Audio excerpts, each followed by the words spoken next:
clip video នេះខ្ញុំនឹងបង្ហាញអំពីវិធីនៅក្នុងការ copy link នៃ profile Facebook របស់យើងដើម្បីផ្ញើទៅកាន់នរណាម្នាក់ការដែលយើង copy link នេះគឺដើម្បីងាយស្រួលនៅក្នុងការផ្ញើ profile Facebook របស់យើងទៅកាន់បុគ្គលម្នាក់ទៀតដើម្បីឲ្យគេបើកមកគេគ្រាន់តែចុចលើ link របស់យើងចូលមកដល់ Facebook របស់យើងតែម្ដងពីព្រោះពេលខ្លះយើងគ្រាន់តែប្រាប់ឈ្មោះ Facebook របស់យើងទៅកាន់គេគឺមិនអាចរកឃើញ account Facebook បានយើងងាយនោះទេអញ្ចឹងយើងគ្រាន់តែធ្វើការ copy link រួចហើយផ្ញើទៅកាន់គេនឹងអាចរកឃើញ account Facebook របស់យើងដោយងាយតែម្ដងតោះឥឡូវនេះយើងសាកបងទាំងអស់គ្នាបាទឥឡូវនេះយើងចូលទៅក្នុងកម្មវិធី Facebook របស់យើងមក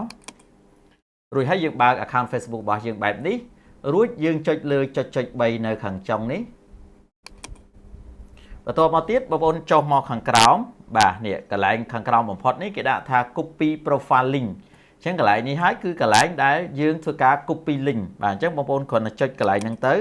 បាទអញ្ចឹងវា load ពាក្យថា profile link copy អញ្ចឹងមានន័យថាយើងបាន copy ហើយ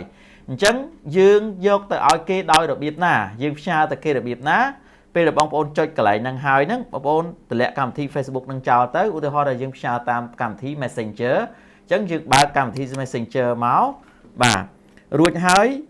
បាទយើងធ្វើការផ្ញើទៅកាន់នរណាម្នាក់យើងបើក Facebook របស់គាត់មកបាទអញ្ចឹងយើងចុចសង្កត់នៅកន្លែងនេះកន្លែងទៅសេអក្សរហ្នឹងសង្កត់នៅនឹងឲ្យជាប់ទៅបាទមានន័យថាសង្កត់ឲ្យជាប់មកឡើយហ្នឹងបាទរួចហើយវា load ពាក្យថា pass នេះបាទចម្លងពាក្យថាខ្មែរខ្ញុំភ្លេចពាក្យហ្នឹងទៅបាទអញ្ចឹងយើងចុចលើពាក្យថា pass ហ្នឹងទៅបាទរួចហើយបងប្អូនចុចបញ្ជូនទៅបាទចុចផ្ញើទៅណាបាទអញ្ចឹងចុចកន្លែងហ្នឹងមកបាទអញ្ចឹងអានេះគឺជា link នៃ Facebook របស់យើងកាលណាគេធ្វើការ